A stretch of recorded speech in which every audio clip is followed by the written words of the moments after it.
My ex showed up at my new job to humiliate me in front of everyone. He didn't know my CEO already knew exactly who he was.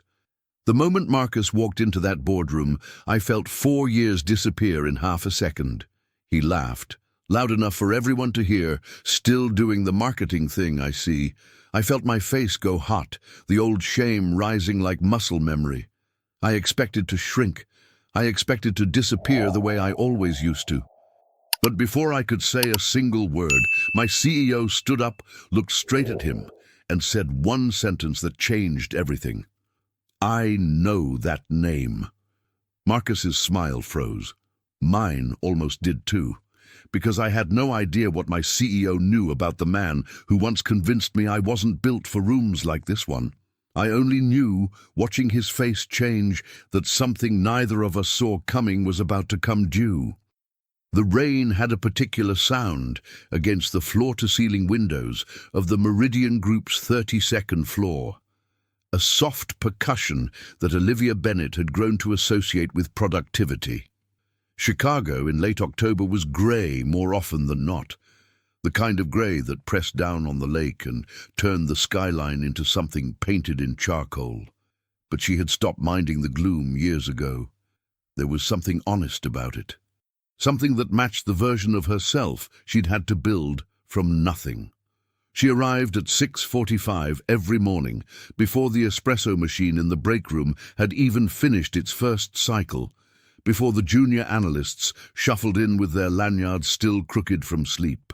6:45 was sacred. It was the only hour of the day that belonged entirely to her, before the meetings and the deadlines and the endless Slack notifications swallowed it whole. She set her bag down at her desk, glanced at the framed photo she kept angled just slightly away from the doorway, her mother, 2 years gone now, smiling on a porch in Springfield, and opened her laptop. 3 years at Meridian, 18 months as Director of Brand Strategy. She had not arrived here by accident, and she never let herself forget the cost. 4 years ago, Olivia had been engaged to Marcus Calloway for 11 months, slowly disappearing into the version of herself he found acceptable. The end hadn't been dramatic, no shouting match, no slammed door. It had been quieter and uglier, a slow accumulation of comments disguised as jokes. "You're too sensitive for marketing, Liv. Maybe something smaller would suit you better." He'd said these things with such tenderness that it took her nearly a year to understand what they actually were.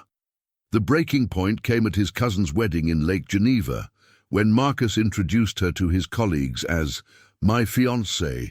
She does some marketing stuff, nothing too serious," and laughed in a way that invited them to laugh too. Standing there in a blue dress she'd bought specifically for that weekend, she understood with sudden clarity this wasn't an isolated comment. It was the architecture of their entire relationship. She left 2 weeks later, left the ring on the kitchen counter, and moved into her cousin's spare bedroom in Logan Square with nothing but a laptop, a stubborn sense of self-preservation, and an MBA she'd nearly let gather dust for fear it would make her too much. The 2 years that followed weren't romantic in the way recovery stories were supposed to be. There were late nights, finishing certifications after a full day at a mid-tier firm that paid her 2/3 of what she was worth, months of ramen dinners to afford a portfolio course, nights she nearly called Marcus just to hear a voice that used to make the world feel smaller and safer, before remembering exactly how small that world had actually been. What changed everything was a rebrand campaign she built almost entirely on her own time, for a boutique skincare company nobody at her old firm believed in. It went viral. Meridian Group's head of talent reached out within a week. The offer, when it came, included a title she would have once considered a fantasy. Now she ran a 12-person team with her own office and a door that closed, and beneath her name on the directory, a quiet, fierce pride that she'd built every inch of this without shrinking for anyone's comfort. The conflict, when it arrived that Thursday morning, did not announce itself with any particular menace. It arrived the way most disasters did, disguised as an ordinary calendar invite. Full team meeting 10 a.m. Hartwell boardroom. CEO plus new business partners, the subject line read. Olivia had seen meetings like this before. The company was constantly courting new vendors and agencies for larger campaigns. She assumed this would be routine. She did not think about it again until 9:55, when she gathered her notebook and walked the long hallway toward the Hartwell boardroom, her low heels clicking against polished concrete. Her mind already 3 steps ahead on the Q4 deck she needed to finish by Friday. She pushed open the glass door and stepped inside, and the floor seemed to tilt. Marcus Calloway was standing at the far end of the table, in a charcoal suit that fit him better than anything he'd owned 4 years ago, laughing at something one of the junior partners had said, completely at ease, in a room that, until 30 seconds ago, had belonged entirely to her. For a moment, Olivia could not move. The years collapsed in on themselves. Lake Geneva, the blue dress, the careful cruelty of his voice, and she felt the specific helplessness of believing she was lucky he'd chosen her at all. Then Marcus saw her. His expression did something complicated, surprise, calculation, and then a slow, deliberate smile that she recognized instantly, the smile he wore when he was about to say something designed to look kind and land like a blade. "Olivia," he said, loud enough for the room to hear, warm enough that anyone who didn't know better would think they were old friends reuniting fondly. "Wow, look at you, still doing the marketing thing, I see." A few junior staffers laughed, uncertain, sensing tension without understanding its source. Olivia felt heat climb her neck, the old reflex to shrink rising in her chest like muscle memory she'd worked years to unlearn. And then, from the head of the table, a voice cut through the room, measured low and entirely unbothered by the social performance Marcus had just staged. "Calloway." The CEO of Meridian Group, Richard Hartwell himself, had not yet sat down. He was looking at Marcus with an expression Olivia had never seen on his face before. Not the easy confidence he wore in investor calls, not the warmth he showed his staff. Something colder. Something that looked unmistakably like recognition. "I know that name," Hartwell said slowly, setting down the folder in his hand. "Calloway, Riverside Capital, 2022. The temperature in the room changed instantly, though nobody besides Olivia and, judging by the sudden stiffness in his shoulders, Marcus himself seemed to understand why. Marcus's smile did not waver, but something behind his eyes went very still. "I think you might be confusing me with someone else, sir." "I don't think I am," Hartwell said. Olivia stood frozen in the doorway, the notebook clutched against her chest, watching the man who had spent 11 months convincing her she was lucky to be small, suddenly look, for the first time since she'd known him, genuinely afraid. She had walked into this room expecting humiliation. She had not expected to watch the architecture of Marcus Calloway's confidence begin, in real time, to crack. The meeting that followed was the strangest 40 minutes of Olivia's professional life. Richard Hartwell did not raise his voice or accuse Marcus of anything in front of the room. He simply redirected the conversation with the precision of a man who'd spent 30 years learning exactly how much could be said without saying anything at all.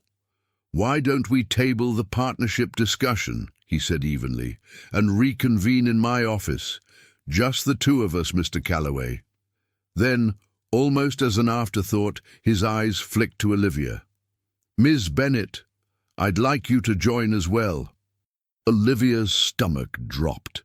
She had spent 4 years building distance between herself and Marcus Calloway, and now she was being asked to sit in a room with him at her own company, with no idea why.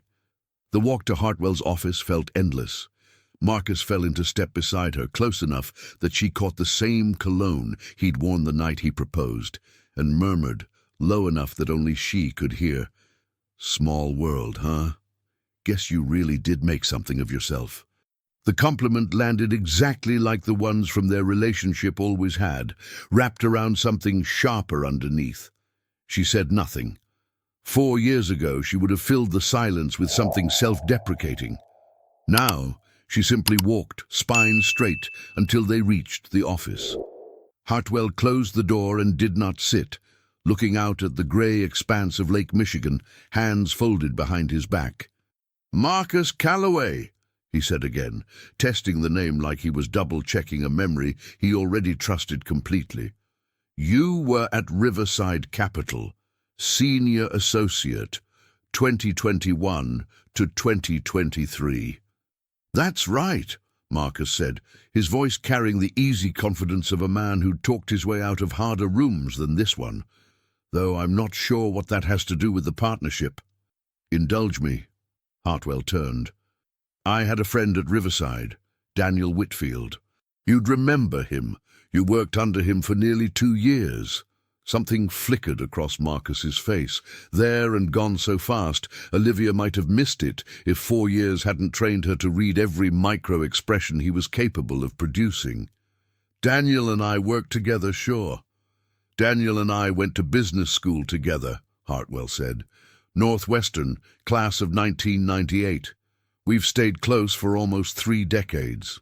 So when Riverside quietly let go of 3 associates in the spring of 2023, no press release, just resignation letters nobody believed were voluntary, Daniel told me privately, the way old friends tell each other things they can't say on the record." The room had gone very still. Olivia stood near the door, watching Marcus's jaw tighten almost imperceptibly. "I don't know what you think you know," Marcus said. "But I left Riverside for a better opportunity. That's all there is to it." "That's not what Daniel said." Hartwell's voice remained perfectly level, which made it more unsettling than if he'd shouted.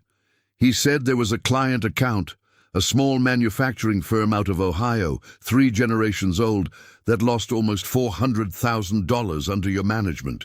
He said you blamed market volatility. He said the owners believed otherwise but couldn't prove it and didn't have the resources to fight Riverside's legal team. So they took the loss, the firm folded 18 months later, and you walked into your next position with a clean LinkedIn profile and a story about pursuing new challenges." Olivia felt the air leave her lungs. She thought of every time Marcus had told her, with that same calm, reasonable voice, that she was overreacting, that her instincts about people, about money, about him, couldn't be trusted. She had spent a year after their breakup, wondering if she'd been unfair to him. Watching him now, prepared to deny something Hartwell clearly already believed, she understood with total clarity that she hadn't built a villain out of him. She had simply, finally, seen him clearly. "That's a serious allegation," Marcus said, his voice losing some of its smoothness, "and it's also completely unsubstantiated. Hearsay from a man you happen to be friends with." "Maybe," Hartwell said. "Or maybe it's the first thread of something I intend to pull on thoroughly before I let my company sign a single contract with yours." He sat down, suddenly looking less like a man delivering an accusation and more like one stating the obvious terms of a negotiation. "I'm going to have my legal team request the full account history from your time at Riverside. Standard due diligence, nothing that should concern an honest man. If everything checks out, we'll reconvene next month. And if it doesn't, then we won't be doing business together, and I imagine Riverside's current leadership might find the conversation interesting too." Marcus's composure, the same composure he had worn like armor for the entire 11 months Olivia had known him intimately, finally cracked at the edges. "This is absurd. You're letting some old rumor—" "I'm letting due diligence happen," Hartwell said. "You're welcome to leave if you'd prefer not to participate. But I should mention, Daniel isn't the only person I plan to call this week." The silence that followed stretched long enough that Olivia could hear her own pulse in her ears. Marcus stood, straightened his jacket, and managed something close to his original smile. "I look forward to clearing this up." He glanced once at Olivia on his way to the door, and for the first time in 4 years, she saw something in his expression that wasn't performance. It looked almost like fear. "Olivia," he said quieter now, "we should catch up sometime, for old time's sake." She did not answer. The door closed behind him, and the office fell into a silence that felt, after everything, oddly peaceful. Hartwell exhaled, rubbing the bridge of his nose. "I apologize for putting you in the middle of that, Miss Bennet. I wasn't entirely sure how to handle it once I recognized the name." "You knew," Olivia said slowly, "about Marcus and me." "I didn't, actually. Not until I saw your face when you walked into that room." His expression softened. "I've sat across from a lot of liars in 30 years of business. I know what it looks like when someone walks into a room expecting to be small."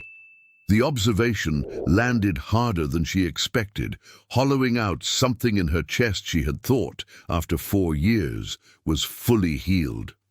"I'm not in the business of fighting your battles for you," Hartwell continued. "But I am in the business of protecting Meridian from people who hurt others and walk away clean.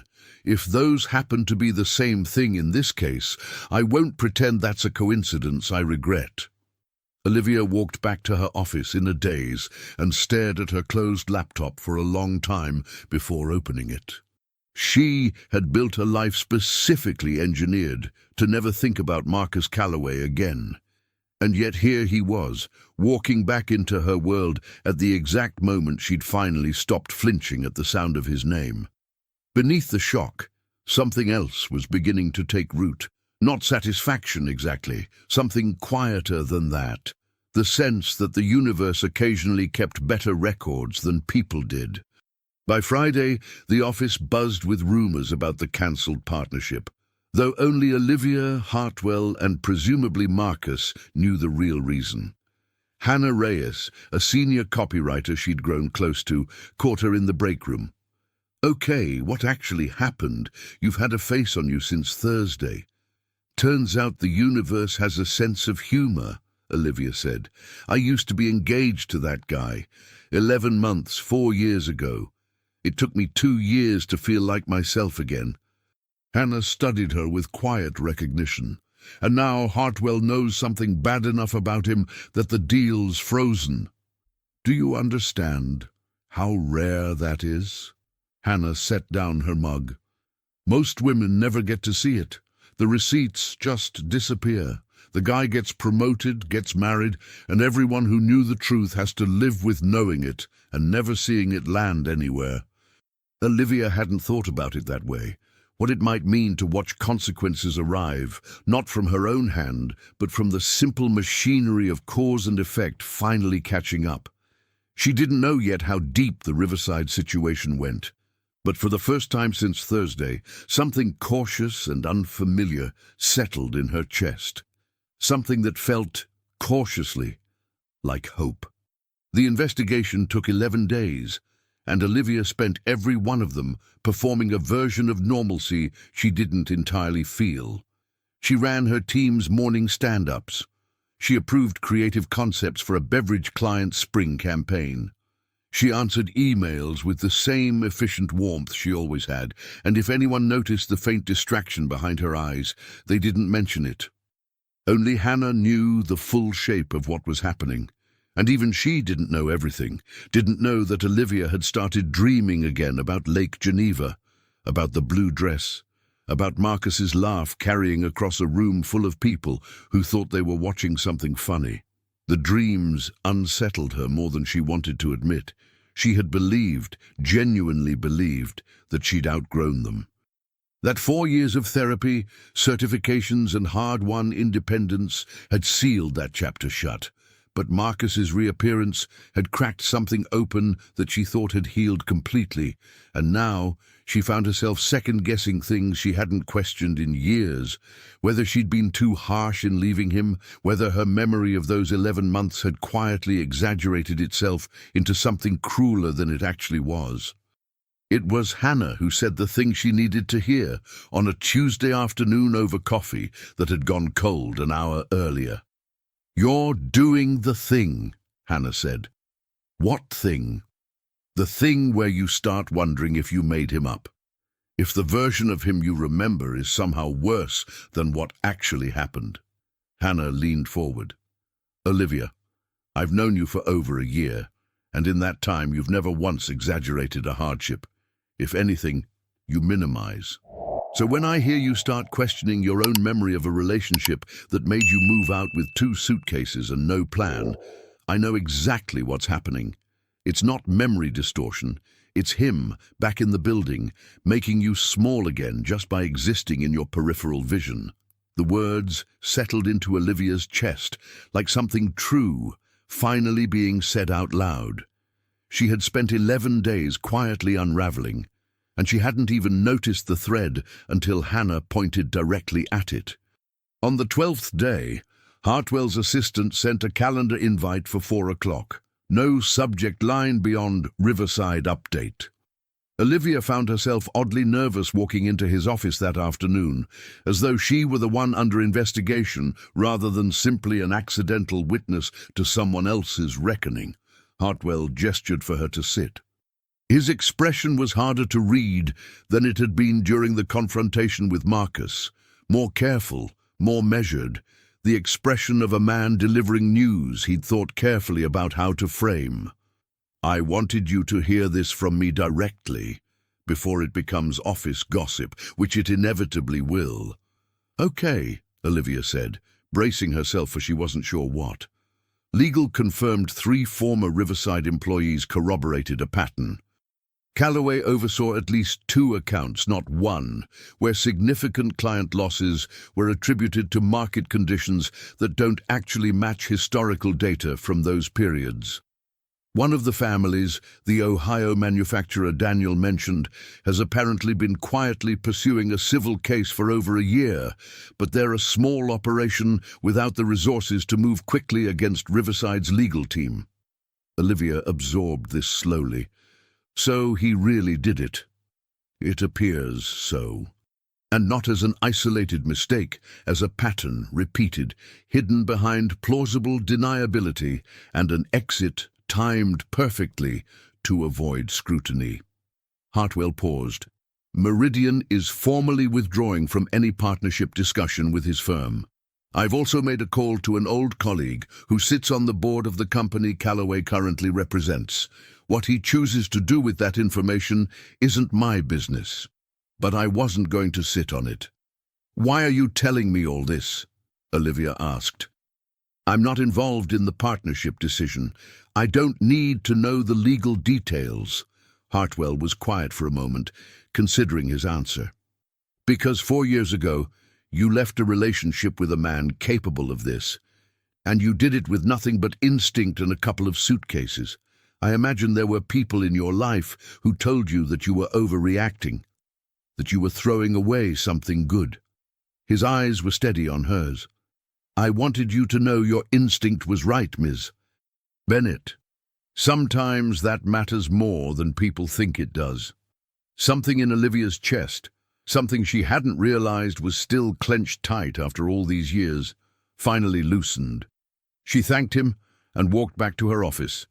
And for the first time since Thursday's nightmare meeting, she allowed herself to cry. Not from sadness, but from the strange, disorienting relief of being believed by someone who had no obligation to take her side at all. The complication arrived 2 days later in the form of an email she hadn't expected. Marcus had found her work address, not difficult, given the directory was public, and sent a message with the subject line, I think we should talk. The body was longer than she expected, carefully worded, performing contrition with the same precision he'd once used to perform love. He apologized vaguely for how things ended. He claimed the Riverside situation was more complicated than it looks from the outside. He asked if she would meet him for coffee, just to clear the air, for both our sakes. Olivia stared at the email for nearly 20 minutes before she understood what unsettled her most about it.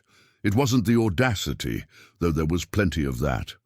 It was how familiar the tone felt, How perfectly it mirrored the apologies he used to offer after every small cruelty during their relationship, apologies that always managed to imply she was somehow equally responsible for whatever damage had occurred. She thought about the version of herself who would have answered immediately, eager to smooth things over, eager to be the reasonable one. She thought about how long it had taken her to unlearn that reflex. She did not reply. Instead, she forwarded the email to Hartwell with a single line. "Thought you should see this, given the circumstances." His response came within the hour. "Appreciated. For what it's worth, I think you already know the right move here." She did know. She had known the moment she read his message and felt her stomach tighten with old, exhausted familiarity rather than any flicker of curiosity. Marcus Calloway was not reaching out because he wanted to make amends. He was reaching out because his world was collapsing, and he needed someone to absorb the impact, the same way he'd always needed her to absorb things, quietly, without complaint, for the entire duration of their relationship. That evening, walking home along the river with the last gold light of October fading over the water, Olivia let herself think clearly for the first time in days about what she actually wanted from all of this. Not revenge, exactly. She had imagined this moment 100 different ways over 4 years, imagined Marcus humbled, imagined herself delivering some perfect, devastating line that would finally make him understand the damage he'd done. But standing here now, watching the actual consequences unfold without her needing to lift a finger, she realized revenge had never really been the fantasy. The fantasy had been simpler than that.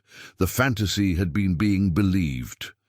Being seen clearly, finally, by someone whose opinion carried weight, and somehow, without ever asking for it, that was exactly what had happened.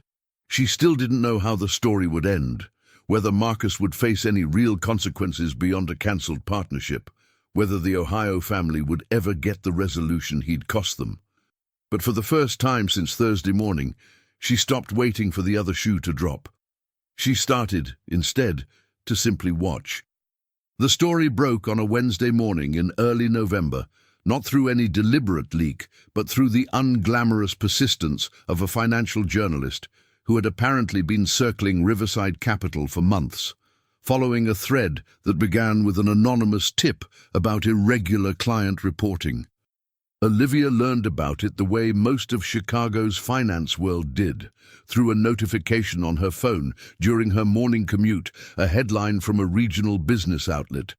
Former Riverside Associates' pattern of client losses draws scrutiny amid new allegations. She stood frozen on the train platform, scrolling through the article with a strange, vertiginous feeling, as the names she'd heard whispered in Hartwell's office became suddenly, permanently public. The article named Marcus directly. It detailed the Ohio manufacturing family, the Hendersons, the piece called them, and quoted their attorney describing a pattern that appeared deliberately obscured through timing and plausible market explanations. It mentioned, almost in passing, that Riverside Capital had quietly opened an internal review following inquiries from an unnamed source at a separate firm, which Olivia understood instantly to mean Hartwell. By the time she reached the office, the story had already started circulating among colleagues who had no idea of her personal connection to it. She sat at her desk, hands faintly trembling, reading the article a second and third time, searching for the specific cruelty she had expected to feel and finding, instead, something closer to vertigo. This was real now. Not a private confrontation in a boardroom, not a quiet investigation behind closed doors, but a public reckoning that would follow Marcus Calloway through every future job application, every LinkedIn search, every introduction at every wedding he ever attended again. She thought of the blue dress. She thought of his voice, saying she wasn't built for rooms like this one, and the bitter irony of watching him lose, in a single morning, every room he'd built his entire identity around. Hannah found her at lunch, sliding into the seat across from her with the particular urgency of someone who'd already read the news. "You saw it." "I saw it. How do you feel?" It was the question Olivia had been asking herself all morning, turning it over without quite landing on an honest answer. "I don't know yet," she admitted. "I thought I'd feel triumphant. I keep waiting for it." "Maybe it's not supposed to feel like triumph," Hannah said gently. "Maybe it's supposed to feel like relief instead. Those aren't the same thing." Olivia considered this, and something in it rang true. Triumph implied a victory she had actively fought for, a battle she had waged and won. But she hadn't fought Marcus Calloway.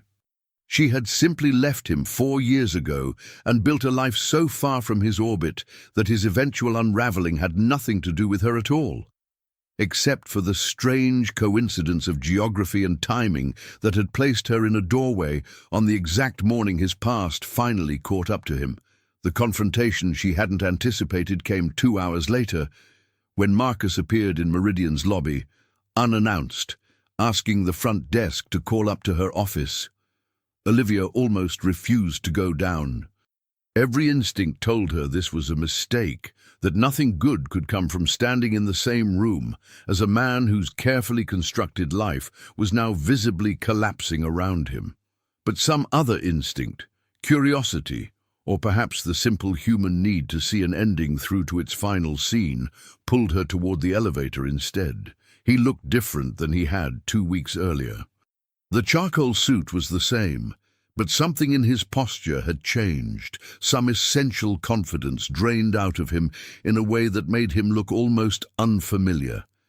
When he saw her crossing the lobby, his expression cracked into something raw and unguarded, a version of vulnerability she had never once witnessed during their entire relationship. "You did this," he said, his voice low, urgent. "You told Hartwell about us. You set this up." "I didn't tell him anything," Olivia said, and was surprised by how steady her own voice sounded. "He recognized your name because of his own friendship with Daniel Whitfield. None of this had anything to do with me. That's convenient timing, don't you think? You happen to work at the one company whose CEO happens to know exactly the right person to destroy my reputation." "Marcus." She said his name carefully, the way someone might handle something they no longer trusted, not to cut them. "You destroyed your own reputation. You did it years before I ever walked into Meridian. I just happened to be standing in the room when the bill finally came due." He stared at her, and for a moment she watched something almost like recognition pass behind his eyes. Not remorse exactly, but the dim, dawning understanding of a man realizing the story he'd told himself about his own innocence was no longer holding together under scrutiny. "You always did this," he said, quieter now, almost to himself. "Made everything sound so reasonable, so calm. It used to make me feel like the unreasonable one." "You were the unreasonable one," Olivia said. "I was just too scared to say it out loud back then."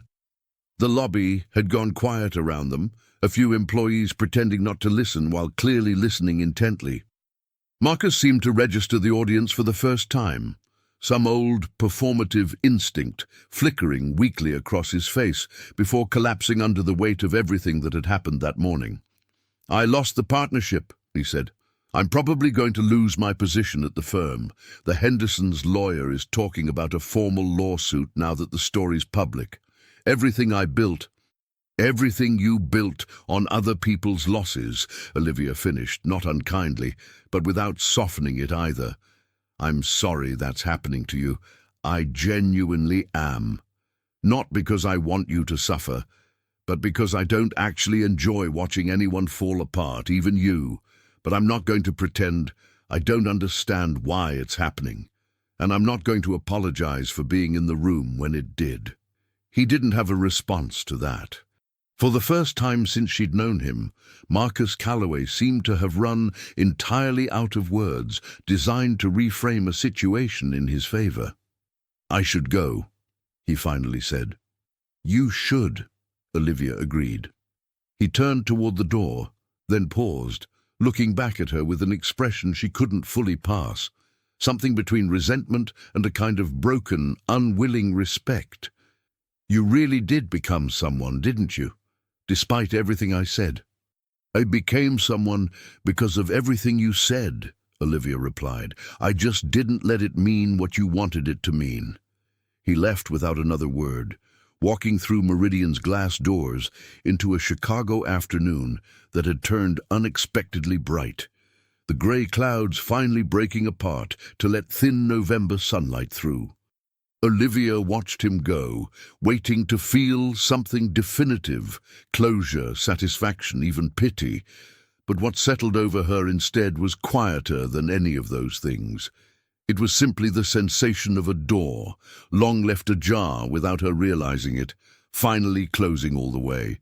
She rode the elevator back up to her floor in silence, and when she reached her desk, she found a message from Hartwell waiting in her inbox, sent 20 minutes earlier. "Saw the lobby from my window. You handled that with more grace than he deserved. For what it's worth, I think the right people are finally seeing the full picture, including you." Olivia read the message twice, then closed her laptop and sat for a long moment, looking out at the city she had rebuilt her entire life inside of, piece by careful piece, while no one was watching closely enough to stop her. For the first time in 4 years, the thought of Marcus Calloway didn't bring with it any trace of fear at all. By the time winter settled fully over Chicago, the Calloway story had moved through its natural cycle the way these stories always did. Intense scrutiny for a few weeks, a handful of follow-up articles, and then the slow fade into background noise as the news cycle moved on to other things. Marcus resigned from his firm before they could formally let him go, a fact Olivia learned secondhand through an industry newsletter, rather than anything resembling personal contact. The Hendersons, the Ohio family whose loss had started the unraveling, settled their case in December for an amount the article didn't disclose, though the family's attorney was quoted saying his clients finally felt heard after years of feeling invisible to the system that was supposed to protect them. Olivia read that quote 3 times the morning it appeared in her inbox, forwarded by Hannah with no comment beyond a single heart emoji. Heard after years of feeling invisible. She understood that sentence on a level that went deeper than professional curiosity. She had spent 2 years of her own life feeling exactly that way.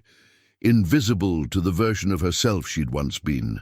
Invisible to the people who might have intervened if they'd known what was actually happening behind the closed doors of her relationship with Marcus. She thought, often in the weeks that followed, about what it actually meant that things had ended this way. Not through some grand confrontation she'd orchestrated, not through a carefully planned moment of public reckoning, but through the unglamorous, almost mundane machinery of consequences finally arriving on their own schedule. There was no cinematic satisfaction in it, no triumphant final scene.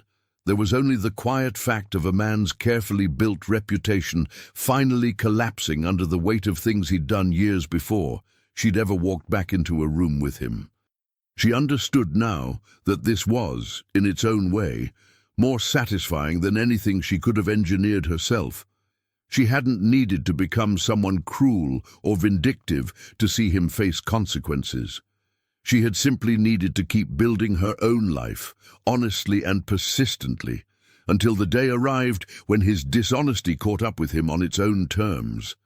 In late November, Hartwell called her into his office one final time regarding the matter, not for an update on Marcus, whose story had effectively concluded, but for something else entirely. He offered her a promotion. Senior Director of Brand Strategy, with a seat on the leadership team and oversight of accounts twice the size of anything she currently managed. "I want to be clear, this isn't charity," he said, watching her reaction carefully. "Your work on the Hendrickson account alone justified this conversation months before any of the Calloway situation happened. I'm not in the business of promoting people out of sympathy. I'm in the business of recognizing talent that's been quietly underutilized." Olivia accepted, though it took her a moment to find her voice, the offer landing with a weight that had nothing to do with Marcus at all, and everything to do with 4 years of work she'd done largely alone, largely unwitnessed, building herself back into someone capable of occupying rooms she'd once been told she wasn't built for. That evening, she called her cousin in Logan Square, the same cousin who'd given her a spare bedroom and an unspoken promise of safety during the hardest months of her life, and told her about the promotion. Her cousin cried a little, the way family does, and asked the question Olivia had been quietly turning over in her own mind for weeks now. "Do you ever think about reaching out to him? Marcus, I mean, just to see how he's doing?" "No," Olivia said, and found she meant it completely. "I don't think about him the way I used to. I think about the Hendersons sometimes. I think about whoever else might have crossed paths with him before they understood what he actually was. But Marcus himself feels like something that happened to a different version of me, a person I respect but don't really recognize anymore." It was true, she realized as she said it. The fear that had lived in her chest for years, the instinct to make herself smaller in rooms where she might be judged, the quiet vigilance she'd carried into every relationship since. All of it had finally, fully released its grip the moment she watched Marcus walk out of Meridian's lobby for the last time. In the new year, settling into her expanded role, Olivia found herself mentoring 2 junior strategists on her team, both women in their mid-20s, navigating the same kind of professional uncertainty she remembered from her own early career. She found herself more than once telling them some version of the same thing, that the people who tried to convince you that you were too much, too sensitive, too unsuited for the rooms you wanted to occupy, were very rarely telling you the truth about yourself. They were telling you the truth about their own fear of what you might become if you ever stopped believing them. She thought sometimes about the moment she'd walked into the Hartwell boardroom that October morning, certain she was about to be humiliated, certain the universe had engineered some cruel coincidence specifically to remind her how far she'd had to climb. She understood now that she hadn't been wrong about the significance of that moment. She had simply misjudged its direction entirely. It hadn't been a setback disguised as an ordinary Thursday.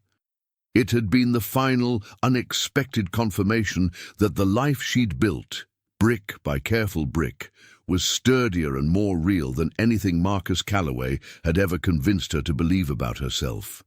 On a quiet evening in February, working late in her new corner office with a view of the same grey lake that had once felt like the backdrop to her grief, Olivia found the framed photo of her mother and angled it, for the first time in 3 years, directly toward the door instead of away from it.